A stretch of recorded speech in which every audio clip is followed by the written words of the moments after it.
இருக்கிறோம். நம்ம ஒரு நாடக நடிகை தான்.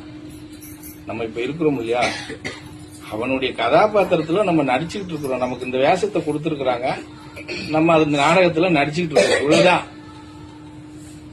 ஆமா, அந்த கதாபாத்திரத்துல நீ நல்லா நடிக்கிறியா இல்லையான்னு அரங்கேத்திரம் பண்றவன் அவன் தான், நம்ம கூட கிடையாது. நம்ம நடிச்சுட்டு போயிடுறோம். நீ நடிக்கிற நடிப்புக்கு உனக்கு சாப்பாடு, உறக்கம், இதெல்லாம் சம்பளம். அவ்வளவுதான், சம்பளம் கொடுக்கறாங்க. அதை வாங்கிட்டு நம்ம நடிச்சுக்கிட்டு இருக்கிறோம்.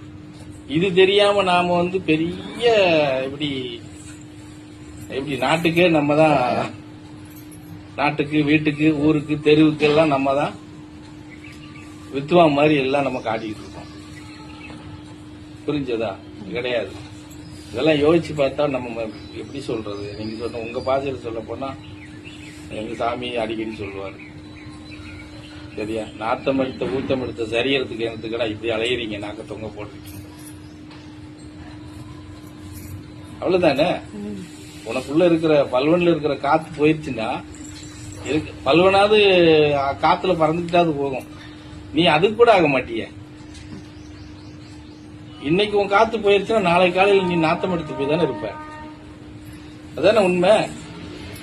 அப்புறம் அது நம்ம தெரிஞ்சுக்கிறாம தானே நம்ம இவ்வளோ இது பேசிட்டு இருக்கிறோம். புரிஞ்சுதா? இதை உணர ஆரம்பிச்சிட்டோம்னு சொன்னா நமக்கு இந்த பிரச்சனை இல்லை. மன கஷ்டம் இல்ல, வேதனை இல்ல, எனக்கு இது இல்லை